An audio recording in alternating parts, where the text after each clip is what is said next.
Hello, I'm Evan Nolan, the president and co-founder of the United States Athletics Hall of Fame, here with another returning nominee for class of 2024.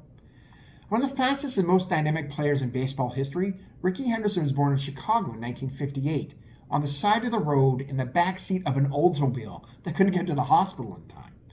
As Rickey would quip, "I was already fast, I just couldn't wait." He'd actually start growing up in Arkansas before moving to the Bay Area, graduating from Oakland Technical High School in 1976. Now, in high school, he'd be a four-sport athlete, participating in track, basketball, baseball, and what may have actually been his best sport, football. As a running back, he had 2 seasons of over 1,000 yards rushing and got over a dozen scholarships to play football in college. He actually had the dream of playing for his hometown Oakland Raiders, which wasn't surprising because they were fantastic in the 70s. But his mother said to him, baseball players play longer, and so he stuck with that sport. It worked out okay. While he never got to play for the Raiders, he did get drafted by his hometown Oakland A's in the 4th round of the 1976 draft.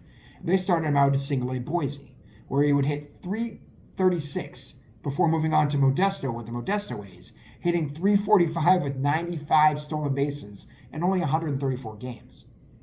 At AAA, he'd hit .309 and steal 44 bases in just 79 games before getting a call up to the majors in the June of 1979.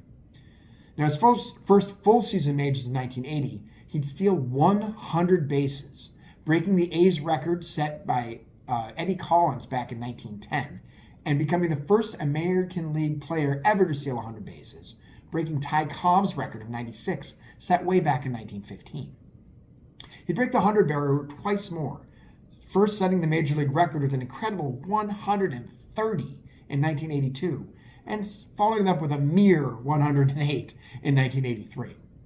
He'd retire with a Major League record of 1,406 stolen bases, including leading the league at the age of 39 with 66 stolen bases.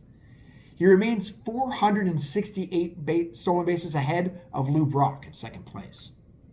But Rickey wasn't all speed. The reason he's considered to be the greatest leadoff hitter of all time wasn't just his speed, it was also his hitting eye.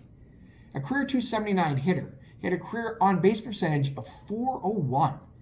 He had over 3,000 career hits, but he also still holds the record for most unintentional walks with 2,129.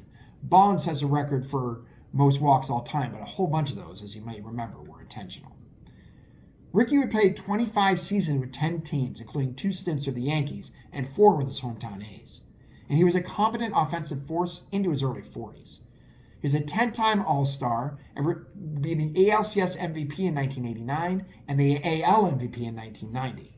He'd win 3 Silver Sluggers and championships in 1989 with those Oakland A's and in 1993 with the Toronto Blue Jays. He retired the all-time leader in walks, led the league in stolen bases 12 times, hit nearly 300 home runs, and is still the career leader in runs with 2,295. The consummate leadoff man, Rickey Henderson was elected to Cooperstown on his first attempt in 2009. However, last year's first attempt at our hall is towards the bottom half of our candidates. Can you help him sprint towards our hall in 2024? It's up to you. You can vote for Rickey Henderson or any of our other nominees for the United States Athletic Hall of Fame at www.theusahof.com. That's www.theusahof.com. Voting continue between now and we close our polls on November 1st. Vote as often as you like, as long as it's only once a day. We'll announce our second class sometime in November once everything's tabulated. I look forward to seeing you guys again, and I'll be back with another nominee very soon. Take care.